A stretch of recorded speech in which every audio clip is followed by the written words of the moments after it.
today's lecture, we will be dealing with the Chinese society, social classes and groups. I propose to split up into this whole discussion into some sections. First of all, there will be an introductory part, followed by the Chinese social classes and groups. And here I will be dealing with the peasantry, artisans, and other toiling people.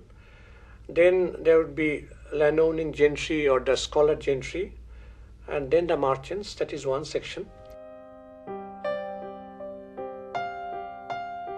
Now, China, as we all know, is one of the largest countries in the world, and her territory being about the size of the whole of Europe.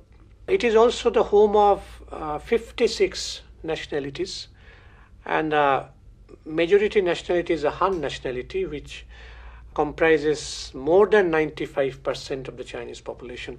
And the other 55 nationalities are all minority nationalities, comprising the Mongols, the Hui, the Tibetan, Uyghur, Miao, Yi, Uzbek, and many others. Now, there are two important features of Chinese society. One is that China continues to enjoy the longest historiographical tradition in the history of the world. That is one thing.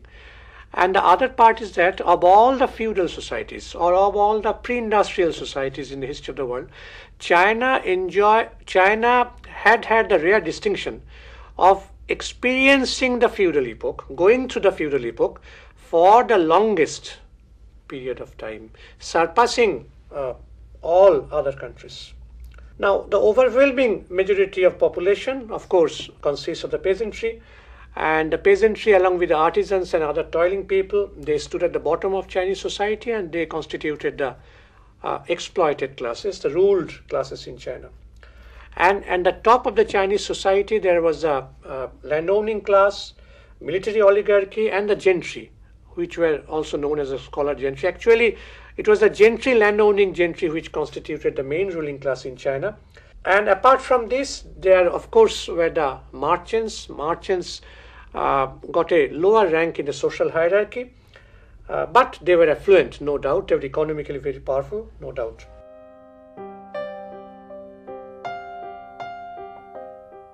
The basis of the Chinese society was a family. That was the basic unit. And in fact, family was the state in miniature in China. And within the family, it was a father who was all-powerful. He was a patriarch. He was all-powerful. And he was also the supreme autocrat within the family. And he enjoyed absolute power over all family matters. It was he who exercised control over the family property and income. And he had a decisive voice in arranging the marriages of the children. Now, what is important is that whether in slave society or in feudal society, the domination of patriarchy, the domination of age over youth, that was evident in the Chinese family. That is an important feature of the Chinese family or the Chinese society. Now, this domination of age over youth was perfectly matched by the domination of men over women. In the Chinese family, a girl did not have any rights whatsoever. The girls were universally illiterate. They had no rights over family property. They had no say, absolutely no say in their own marriages. And their status within the family was codified in the three bonds, quote unquote, the three bonds. It was these three bonds were emphasized by the Confucian scholars, Confucian philosophers.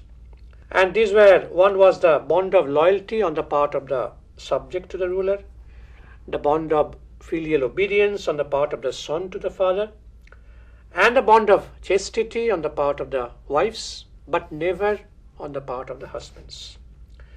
This was the family, Chinese family.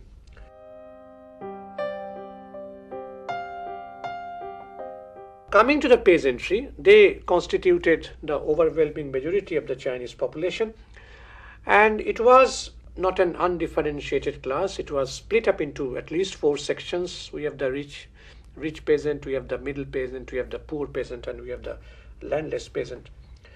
And most of the peasants were under the grip of landowners who subjected them to exploitation of various types. one of the main forms of feudal extraction was exploitation was the extraction of rent. That is quite common everywhere else, not just in China, but in all other feudal societies.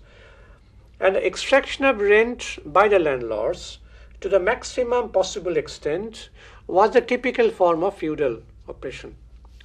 And in fact, the peasantry was exploited to such an extent by the landowners that they were deprived not only of their surplus product, but also a part of their necessary product. That is, surplus product is that which is something above what was needed for his basic subsistence.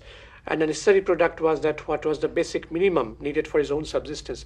Now, the surplus was, they were deprived of the surplus, and they were also deprived of a part of the necessary product. That was the situation.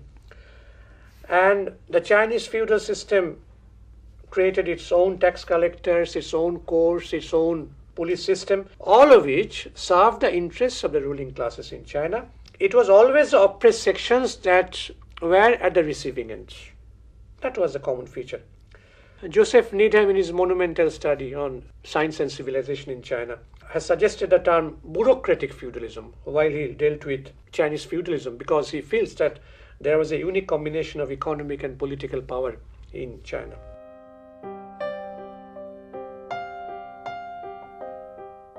Besides peasants, the artisans formed another important group in the social hierarchy.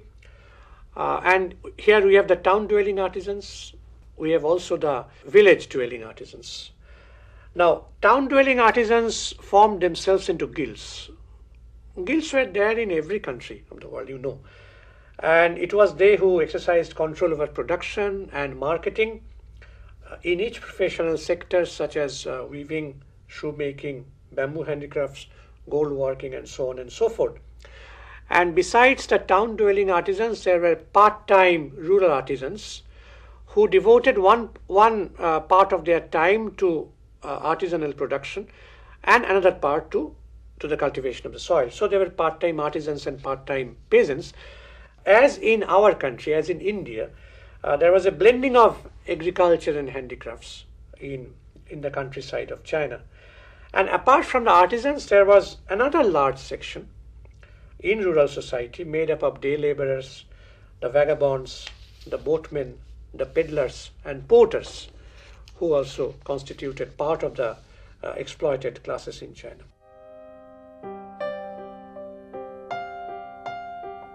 From the ancient days, China witnessed the emergence of a new social class of a very different type, which could not be seen either in India or in the West.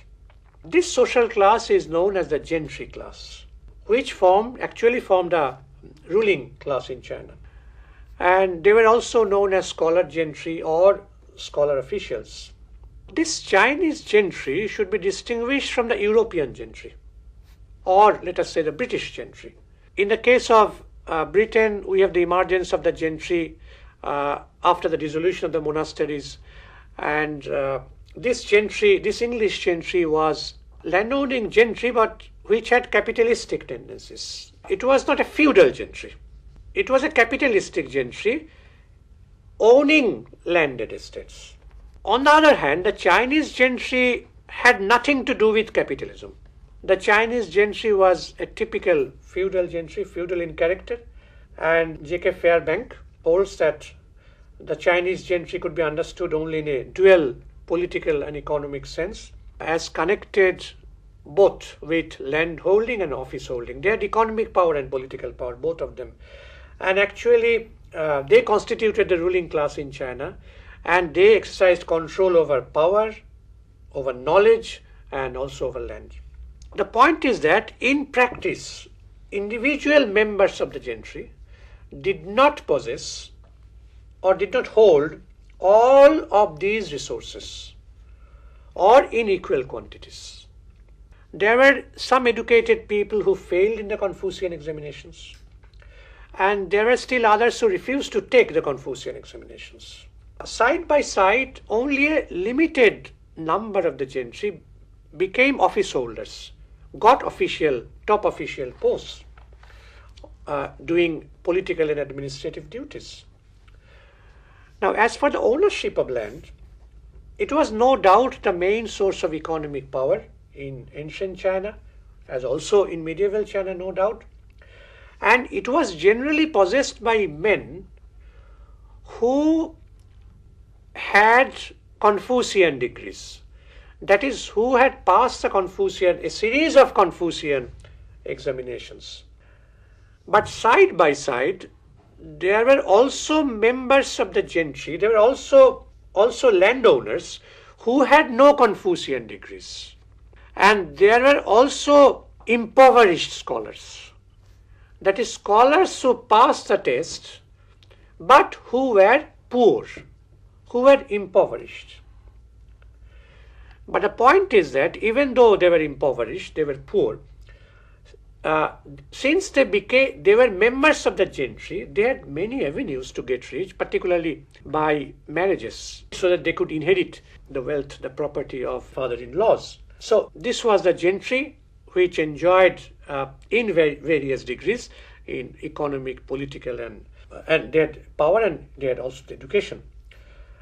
The members of the gentry also enjoyed various legal privileges. They were entitled, as in other places, to special treatment in the courts, and if they were found guilty of committing a crime, their sentence, their punishment would always be lower than the statutory penalty. That is quite clear. And the gentry families, they lived in the walled towns and not in the villages. That is very important. The towns were walled because there had always been threats of attacks by the rebel peasants. It has been pointed out by the French historian Chéneau that there was a threat of constant peasant revolts. So in order to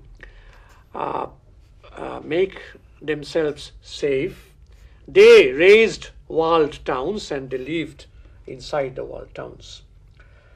And the gentry formed a stratum of families actually based on landed property, who stood in the midway between the peasant masses on the one hand and officials and the merchants who were in charge of the overall administration and commercial activity on the other.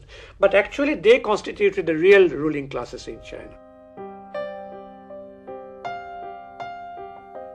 Trade, commerce and manufacturing activities developed to a very large extent in ancient China as also in medieval China. But despite this, the merchants were given a low status in the social hierarchy. The main reason, according to Chéneau, was that the inferior status represented the defensive reaction on the part of the feudal society. Defensive reaction against economic forces that were threatening the social equilibrium. Since the society was feudal and the merchants were representing new elements, new forces, so the people felt, the ruling classes felt that it might be their rise to power, rise to economic power could legitimately pose a threat to the existing social order. But one point is that the Chinese ruling classes time and again became dependent on the merchants for money. Whenever there was any crisis, they were to turn towards them. And they, in fact, the rich merchants were accommodated through the back door. And what was the back door?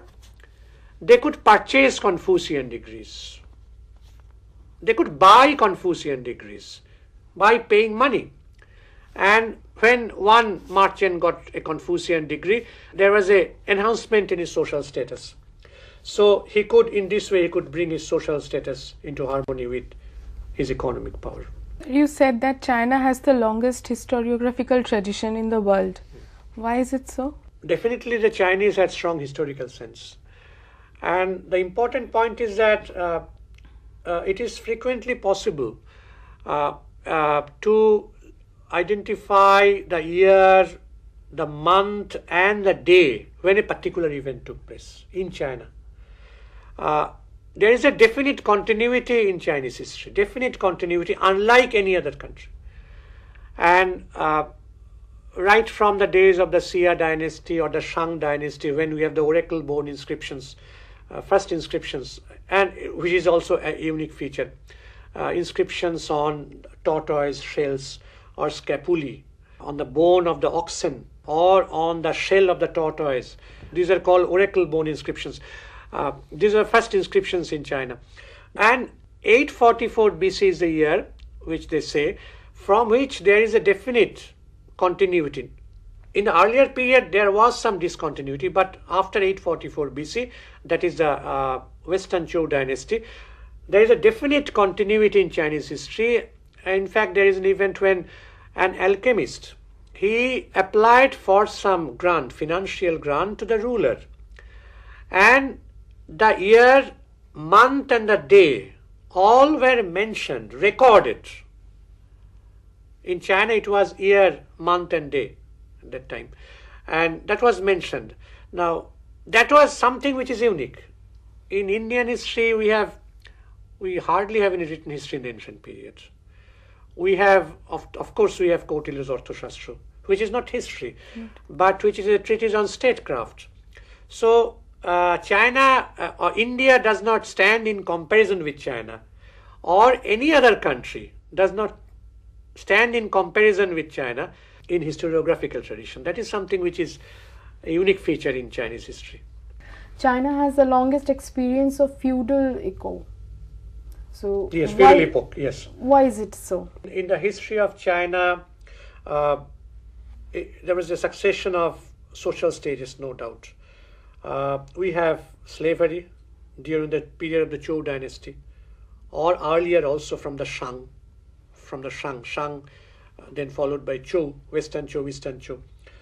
Now, and it was during the period of Confucius. We'll deal with Confucius. That is 6th century BC. There were two other things also. Spring and autumn period, that was followed by the warring states period. These were periods of intense warfare among feudal principalities. Because in the slave society of China, even in the Eastern Zhou dynasty, there was the emergence of feudal elements. Decline of the slave society that had been appearing, the new social forces had been appearing. There have been slave rebellions also against Zhou rulers or governors of different provinces, different states. Now, in fact, Chinese feudalism or forces of feudalism appeared in Chinese history in the 6th century BC or 5th century BC. That was the period. In the case of India, we have it in the late Gupta period, that is 4th century, 5th century AD. In the case of Western Europe, 5th century AD, fall of the Western Empire, 476 AD. So there is an almost 1,000 year gap between the emergence of feudal forces in China and the emergence of feudal forces and feudalism either in India or in Western Europe. Of course, the feudal empire in China emerged under the Qin dynasty, Qin Shi Huangdi, 221 BC, that was the year, who raised the Great Wall of China. He started the Great Wall of China. So this is a rare distinction, and it is because of this that class contradictions were very sharp in China. Class contradictions between the feudal lords and the serfs or the peasants, that was very sharp. And that is the reason again, which is another important feature which I have not mentioned. And that is, in China you have the largest number of peasant rebellions in the history of the world. Because it had passed to the feudal stage, experienced feudalism for the longest period of time. And that is the reason why class contradictions were very sharp, very intense. And that is the reason again why peasant revolts are in various forms, not always like war, but revolts of different types, protest movements of different types, riots of different types, of different dimensions, that took place in China. So that is something which is not seen in any other country of the world.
of course, consists of the peasantry.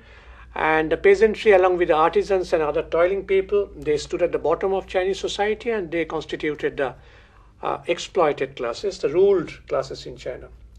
And the top of the Chinese society, there was a landowning class, military oligarchy, and the gentry, which were also known as a scholar gentry. Actually, it was the gentry, landowning gentry, which constituted the main ruling class in China. And apart from this, there, of course, were the merchants. Merchants got a lower rank in the social hierarchy, but they were affluent, no doubt. They were economically very powerful, no doubt. Uzbek and many others. Now, there are two important features of Chinese society. One is that China continues to enjoy the longest historiographical tradition in the history of the world. That is one thing. And the other part is that of all the feudal societies or of all the pre-industrial societies in the history of the world, China had the rare distinction of experiencing the feudal epoch, going through the feudal epoch for the longest period of time, surpassing all other countries. Now, the overwhelming majority of population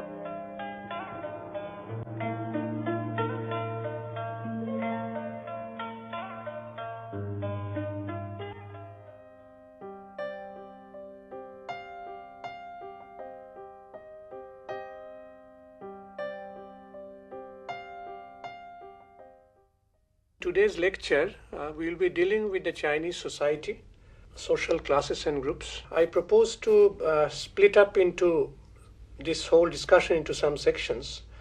First of all, there will be an introductory part, followed by the Chinese social classes and groups.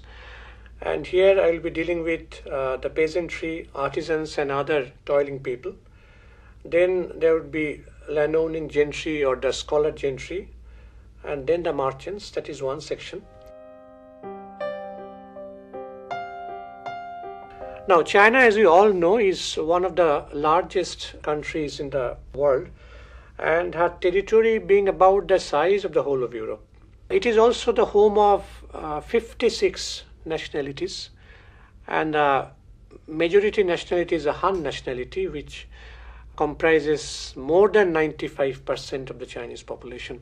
And the other 55 nationalities are all minority nationalities, comprising the Mongols, the Hui, the Tibetan, Uyghur, Miao, Yi,